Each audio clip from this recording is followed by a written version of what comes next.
Coach Hessbrook, thanks for having me up here today, and it's been great just seeing your offense and seeing what you do and taking a look around here at the school. And as I was here looking around your school after school, I noticed athletes are active. Tell me a little bit about Ithaca High School. Has that always been this type of atmosphere for as long as you've been here, or are things picking up now? I think it's always been that way. We've always been pretty successful in our athletic program, but in the last few years, we've had a lot more success.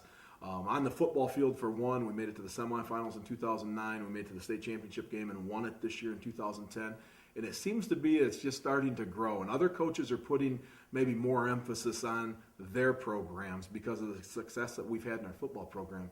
And we have kids running. We have kids doing all kinds of things, right now. And, it's early in February. Yeah, that's what I saw. Just so many athletes and kids that I thought looked like cross-country runners in a whole pack just running, and kids working out together. And that's exciting for you. It's got to be. And I'm sure that success breeds success in your school here at Ithaca. Tell me about your championship run this year. How was that for you as a person, just personally, and affecting you, your family, and I think that a state championship is something that all of us high school coaches, we strive for. Right. So as it's happening, tell me about it, what it was like for you. It was truly the perfect season. It really was. We had a tremendous group of kids to work with and a tremendous group of parents to work with.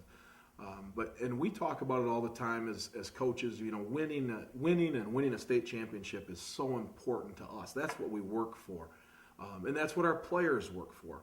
But we had no idea how important it was to everybody else in our community. We're a small community, Class C school in Michigan, the size 430 kids in the high school, and the tremendous amount of support that we had. We had to make. Our semifinal game was a 6-hour drive one way up in the Upper Peninsula at Northern Michigan. And we had more fans than Iron Mountain did, which was practically a home game for them there at Marquette. The fans that followed us to Ford Field for our state championship game, it was an unbelievable. We're a city of 3,000 people. I swear to you, every one of those people showed up at Ford Field. And it was a special ride. A lot of it was a blur. Because it went by so fast. And some of the worst advice I ever received in my life was just sit back and enjoy it. Because you really can't when it's going on. But when it was over, we've had a chance now here in the last month or two to sit back and really reflect and think, wow, this is something special. And the community support was just tremendous. I can imagine it. I can only imagine what it would be like. Hopefully one day I get to experience some sort of success like that. Now tell me about your offense here. I saw it's different. It's different. Now, it's spread concepts really, but it's still different. With the unbalanced line, it's unique. And kind of tell me or sell me a little bit on it, because I will not touch it right now with my offense. I'm a ball control. I want to take the ball from the ground, from under the center's butt, and hand it safely to the next guy. And I'm even careful about passing because I can't seem to have any success in pass protection. Tell me a little bit about how you came across it and why you believe this is a great offense. Well, the unbalanced line at Ithaca High School, we've been running at Ithaca High School since 1980 when Jim Ahern was here and he was our head coach. And I actually played for Jim Ahern in the mid-'80s. And we've been running that offensive set, the unbalanced line, since then. So we've had tremendous success with it. In 2000, we found a young man at practice who could really throw the football. And at that time, we were running an unbalanced single wing set. And what Jim Ahern did then was he decided to just basically take our two blocking backs and split them out. We decided to take one of our tight ends and split them out. And we put that quarterback back there who was already in the shotgun in the single wing. And we started running a spread offense. And I was probably one of Jim's biggest pain in the butts at that time, because I used to talk to him and say, we can't do that. We can't throw the ball 20 times at Ithaca High School. That's not what we do. And Jim really convinced me as we learned from him. And then in 2004, I think we've taken it maybe a step further with our spread package, and we've added a couple of new wrinkles. I wasn't a spread guy. I was a running back in high school. I was a running back in college, and I always said, you got to run the football. But the flexibility that the spread offense gives us, and it's a little bit unique with what we do with the unbalanced line spread, it gives us a little bit of an advantage, or we feel an advantage, just because it makes somebody prepare for something different. And I think that if you can get a high school coach to spend a little bit of time preparing for something different, he's focusing his kids during that week on something that they haven't seen, we feel that gives us an advantage. And that's one of the things I love about it, the flexibility I love about it. We can call any pass play. Our kids learn our passing tree at a very early age, and we can run any combination of pass plays at any time. And whether we've ran those plays or not, we can put those route combinations together if we see something against a particular defense that we like. And we've been really successful with it over the last few years.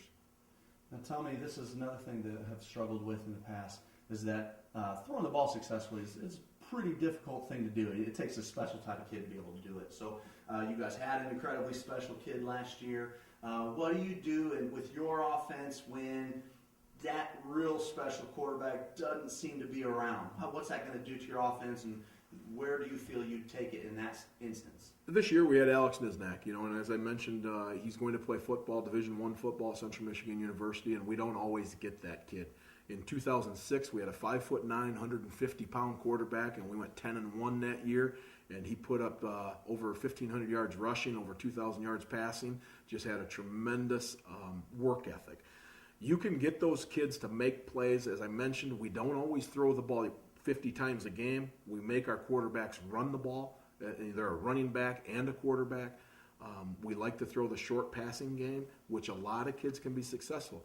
If you're going to be a team that throws the football, you're going to have to work at throwing the football and catching the football. You're not just going to go out and do it. I know a lot of coaches aren't comfortable with it, and I wasn't comfortable with it in the beginning.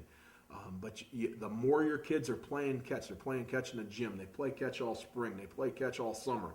The more they're throwing and catching and doing those things, it just becomes second nature to them. Some of the pass plays we ran this year in the state final game, our seniors have been running those plays for years. That it was second nature to those kids to run the Alma play, the Ithaca play, the sprint play, and they were so used to doing it over and over and over. That's something I learned from Jim Ahern, was the repetition is huge. It's huge, and you've got to do it so that the kids are comfortable doing it, and they can do it in their sleep, so to speak. Now, you were telling me offensively you guys scored some obscene number of points. What was it again? This year we scored 650 points in 14 games. Which is absolutely ridiculous. Tell me, when you have a year like you did, perfect season, how do you look to improve?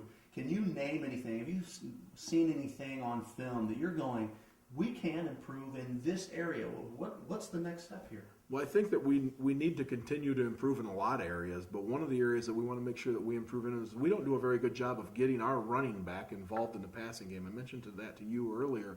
We want to get our back out of the backfield and get him a little more involved in the passing game, and that'll stop or maybe slow down some of the blitz packages that we see throughout the season. Is they get that back out of the backfield, oh crap, now they got to go and cover that guy.